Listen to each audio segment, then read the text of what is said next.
Il existe une douleur silencieuse que portent les penseurs profonds. Elle ne crie pas, elle ne demande pas d'attention, elle persiste simplement en silence, comme un poids invisible qui presse sur l'âme. Si cette réflexion résonne en vous, n'hésitez pas à liker cette vidéo pour qu'elle touche d'autres âmes similaires. C'est la douleur de trop remarquer, d'entendre ce qui n'a pas été dit, de ressentir ce que les autres refusent de ressentir. Vous pourriez être à une table de dîner. La conversation est légère, pleine de rires et de bavardages insignifiants.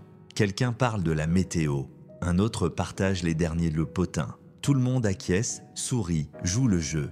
Mais alors vous parlez et soudain, la pièce change. Vous dites quelque chose de vrai, quelque chose d'honnête, quelque chose qui ne s'intègre pas dans le rythme superficiel qu'ils ont créé. Et cela ne passe pas. Personne ne rit, personne ne répond. Ils bougent sur leur chaise. Quelqu'un se racle la gorge, un autre dit « De toute façon, le moment est passé, mais vous l'avez ressenti ». Carl Jung comprenait cela parfaitement. Il croyait que plus vous allez profondément dans votre propre esprit, plus vous devenez aliéné du monde qui vous entoure. Non pas parce que vous êtes de brisé, mais parce que le monde préfère l'illusion. Il récompense ceux qui se conforment, qui se fondent dans la masse, qui acquiescent sans questionner, qui prétendent aller bien même quand tout s'effondre à l'intérieur. Mais les penseurs profonds, eux, ne font pas semblant. Ils ne peuvent pas parce qu'ils voient à travers les choses, à travers les faux sourires, les traditions vides et les systèmes creux. Jung a dit un jour, plus une personne est intelligente et consciente d'elle-même, plus elle souffre de l'inconscience générale de la société. Ce n'est pas un compliment, c'est un avertissement. Parce que dans une société qui ne valorise pas la profondeur, être conscient de soi n'est pas un super pouvoir, c'est une malédiction. Abonnez-vous à cette chaîne si vous voulez explorer davantage ces vérités profondes sur la nature humaine. Cette malédiction commence tôt. Dès l'enfance, la plupart des penseurs profonds sont incompris. Ils posent des questions que les autres enfants ne posent pas. Ils se demandent pourquoi les adultes mentent. Pourquoi les règles sont arbitraires? Pourquoi l'amour semble parfois conditionnel? Et au lieu de réponse, on leur dit « Ne pose pas trop de questions, fais simplement ce qu'on te dit. Pourquoi ne peux-tu pas être comme les autres enfants ?» Alors, ils apprennent à rester silencieux. Mais à l'intérieur, les questions ne s'arrêtent jamais. Elles deviennent simplement plus aiguës, plus lourdes. Au moment où ils deviennent adultes, ils ont construit des mondes entiers dans leurs esprits.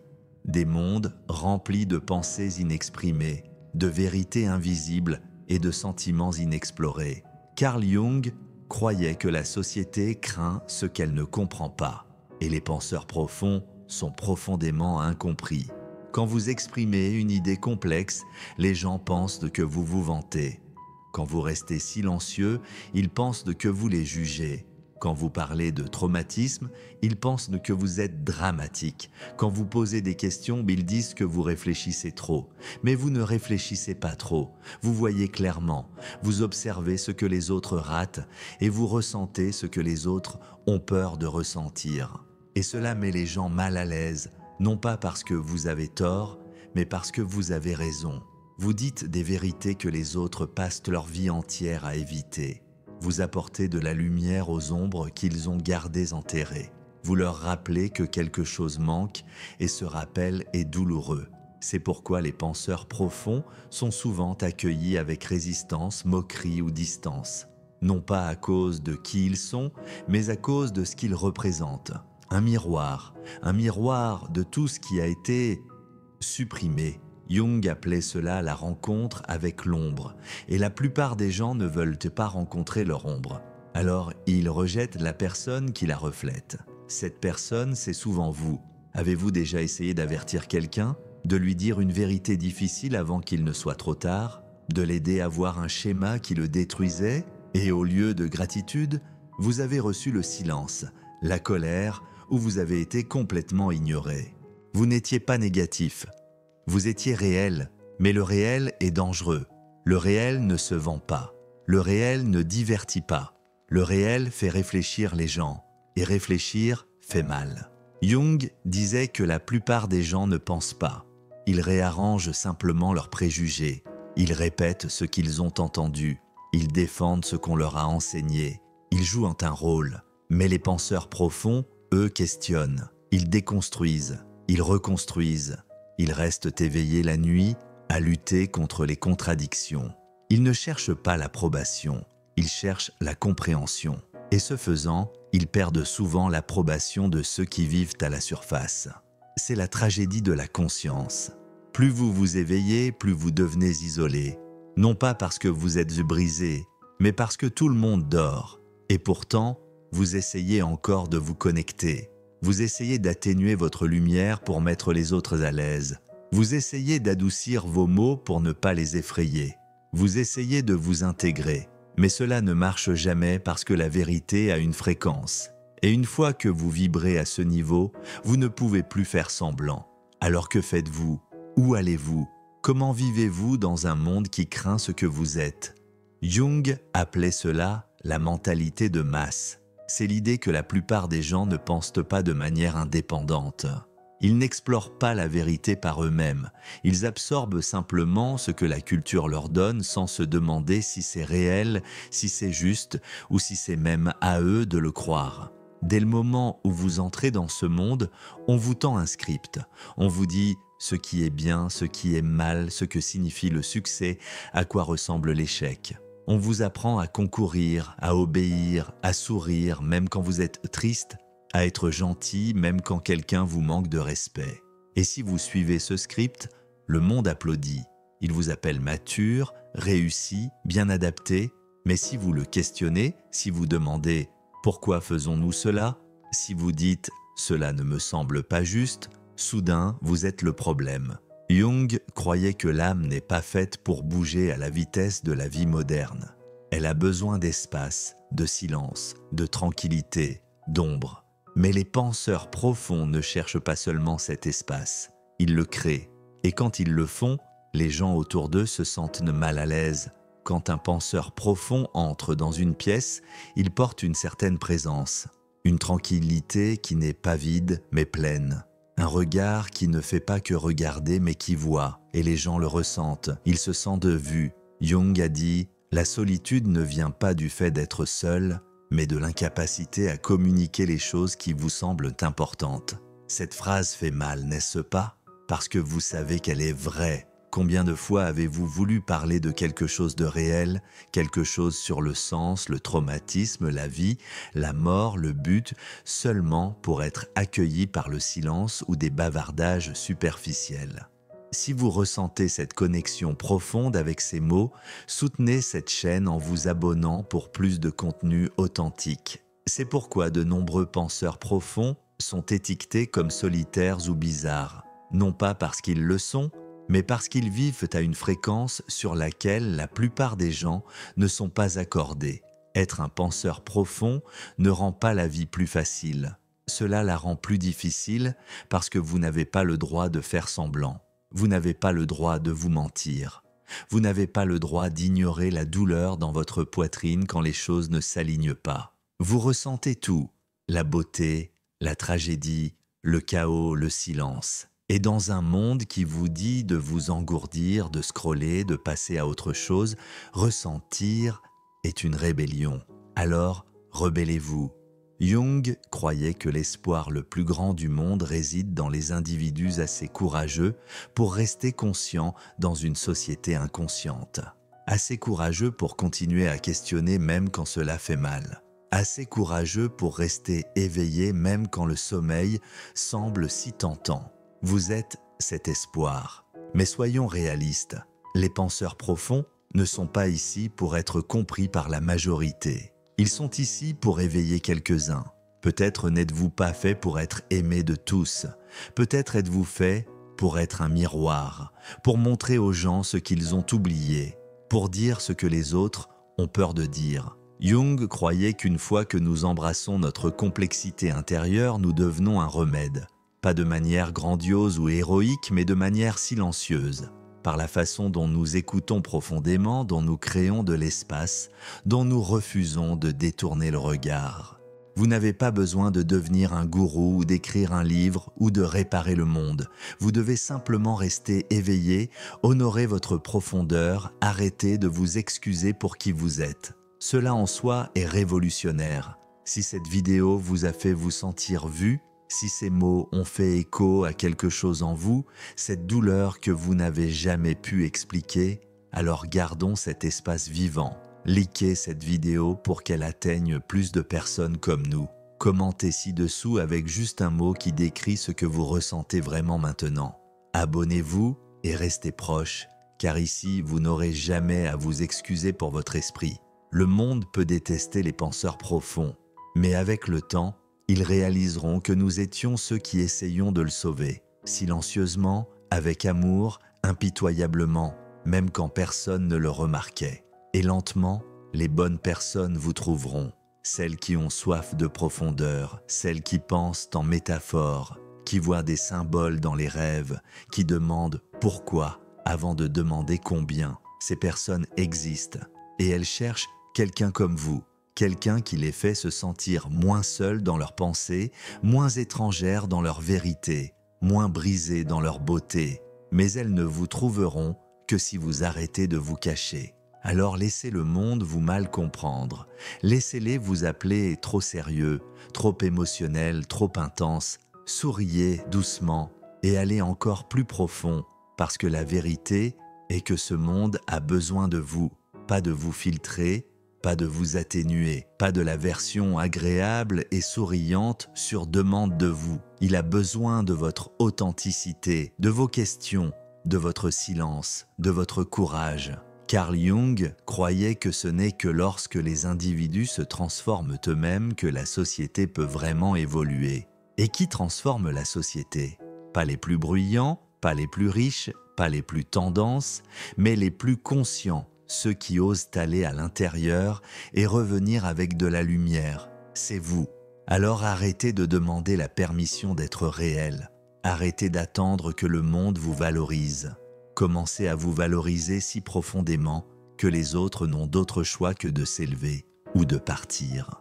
Et les deux résultats sont acceptables, parce que penser profondément ne consiste pas à être aimé.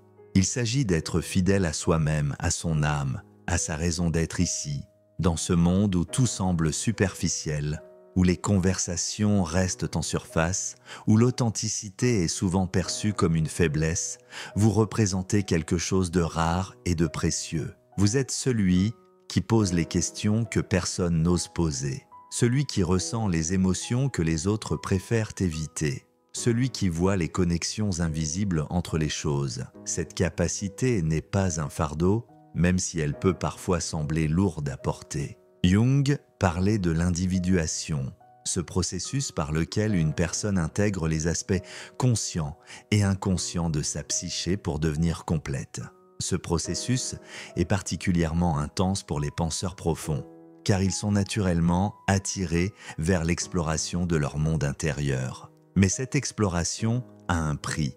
Plus vous descendez dans les profondeurs de votre être, plus vous découvrez des vérités sur vous-même et sur le monde qui peuvent être difficiles à accepter. Vous réalisez que beaucoup de ce que la société présente comme normal ou acceptable ne l'est peut-être pas vraiment. Vous commencez à voir les mécanismes cachés derrière les interactions sociales, les motivations non avouées derrière les comportements, les peurs qui dirigent les décisions. Cette lucidité peut être isolante, mais elle est aussi libératrice.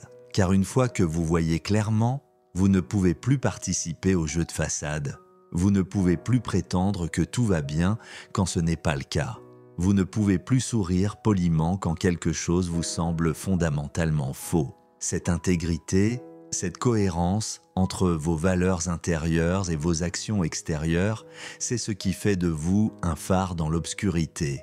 Même si vous ne vous en rendez pas compte, votre simple présence authentique donne aux autres la permission d'être eux-mêmes aussi. Quand vous refusez de porter un masque, vous montrez aux autres qu'il est possible de vivre sans masque. Quand vous exprimez vos émotions véritables, vous donnez aux autres l'espace pour exprimer les leurs. Quand vous posez des questions profondes, vous invitez les autres à réfléchir plus profondément aussi. C'est pourquoi votre rôle dans ce monde est si important. Vous n'êtes pas juste un observateur passif de la condition humaine. Vous êtes un catalyseur de transformation, un agent de changement, même si ce changement se fait lentement et silencieusement. Jung disait que nous portons tous en nous un potentiel de guérison, non seulement pour nous-mêmes, mais pour le collectif. Les penseurs profonds, par leur refus de rester à la surface, par leur courage d'explorer les zones d'ombre, contribuent à cette guérison collective. Chaque fois que vous choisissez l'authenticité plutôt que la conformité, vous créez une petite fissure dans l'illusion collective. Chaque fois que vous exprimez une vérité difficile avec bienveillance, vous plantez une graine de conscience. Chaque fois que vous restez fidèle à vos valeurs malgré la pression sociale, vous inspirez les autres à faire de même. Alors oui, le chemin du penseur profond est solitaire par moments. Oui, il demande du courage et de la persévérance. Oui, il implique parfois d'être incompris ou rejeté. Mais c'est aussi un chemin de beauté, de vérité et de sens profond. Et maintenant, si vous vous reconnaissez dans ces mots, si vous sentez que cette vidéo a touché quelque chose de vrai en vous, je vous invite à nous rejoindre dans cette communauté de penseurs profonds. Abonnez-vous à cette chaîne pour ne manquer aucun contenu qui explore ces territoires de l'âme humaine. Partagez cette vidéo avec ceux qui, comme vous, cherchent plus que des divertissements superficiels. Commentez en nous disant ce qui résonne le plus en vous. Votre voix compte, votre perspective unique enrichit notre compréhension collective. Ensemble, nous pouvons créer un espace où la profondeur est célébrée, où les questions difficiles sont bienvenues, où l'authenticité est valorisée. Car le monde a besoin de plus de penseurs profonds, de plus de personnes courageuses qui osent regarder au-delà des apparences. Vous n'êtes pas seul dans cette quête de sens et de vérité.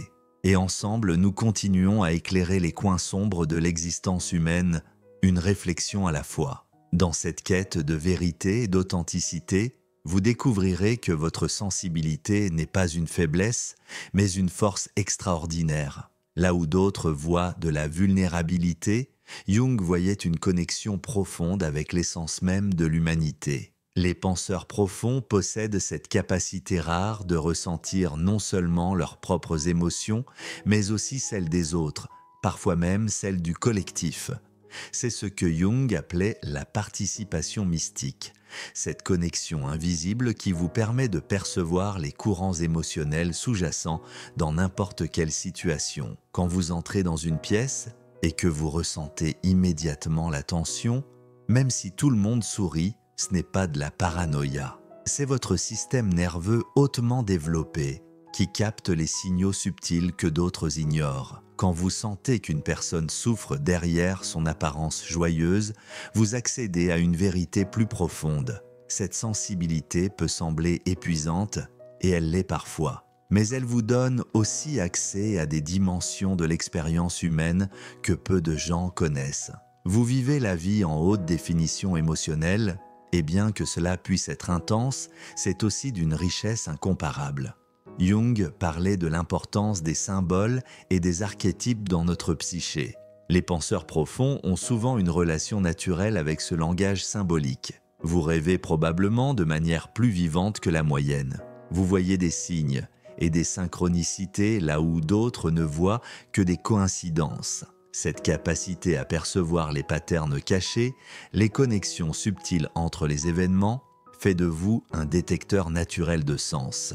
Vous ne vous contentez pas de vivre les expériences, vous les décodez, vous en extrayez la signification profonde. C'est pourquoi les conversations superficielles vous épuisent tant. Votre esprit est naturellement câblé pour chercher la substance, la profondeur, la vérité cachée derrière les mots.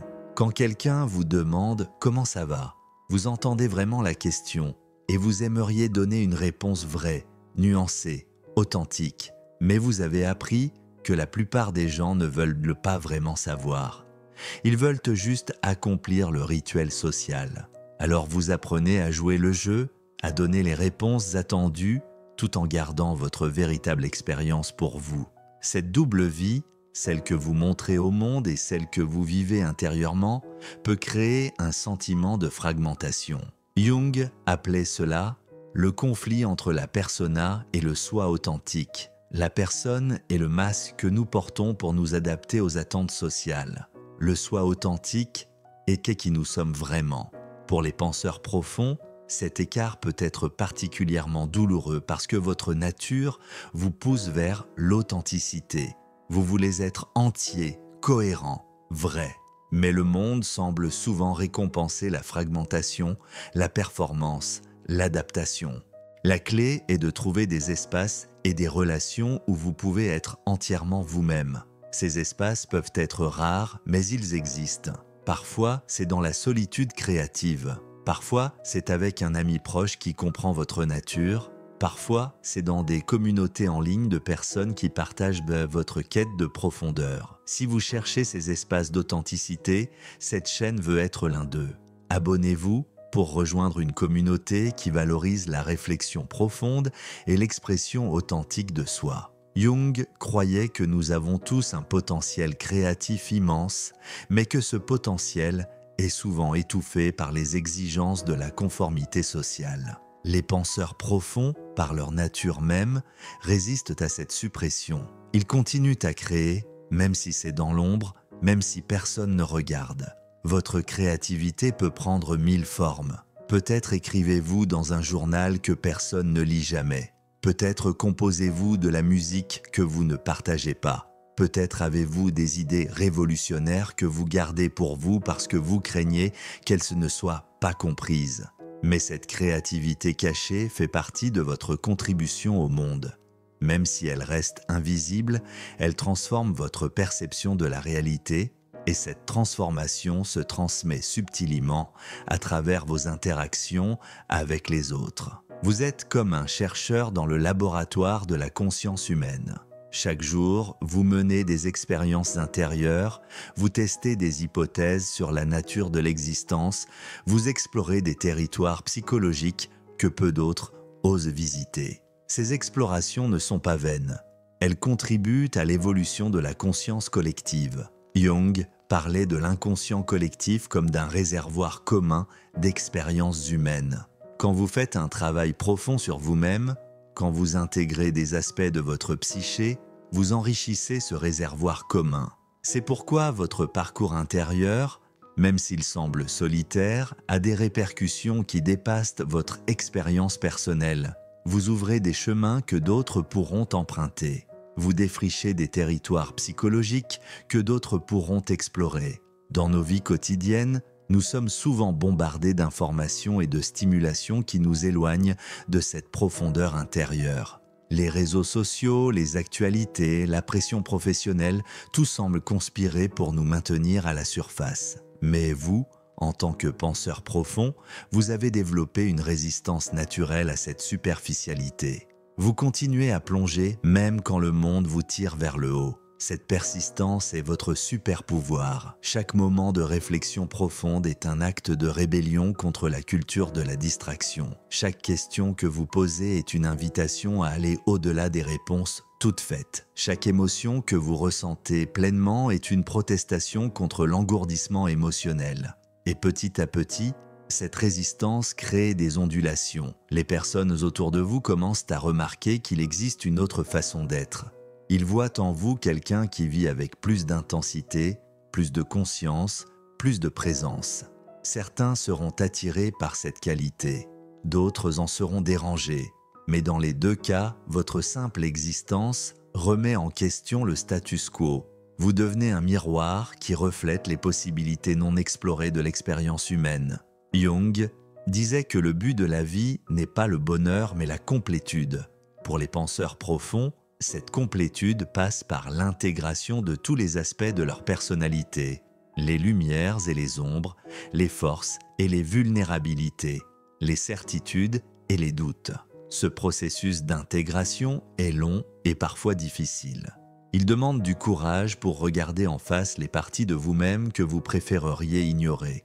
Il demande de la patience pour accepter vos contradictions internes.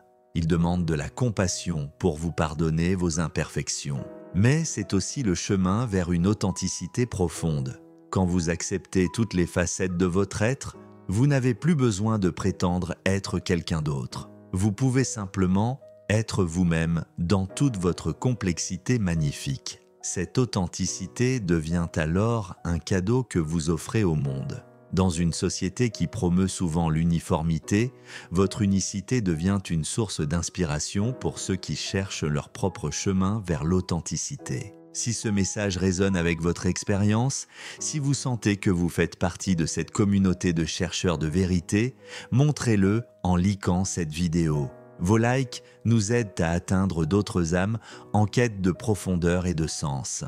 N'hésitez pas à partager vos propres réflexions dans les commentaires. Votre perspective unique enrichit notre compréhension collective de ce que signifie être un penseur profond dans le monde d'aujourd'hui. Et souvenez-vous, vous n'êtes pas seul dans cette quête. Nous sommes nombreux à chercher du sens au-delà des apparences, à poser des questions difficiles, à ressentir profondément. Ensemble, nous créons une communauté où la profondeur est célébrée et où l'authenticité trouve sa place.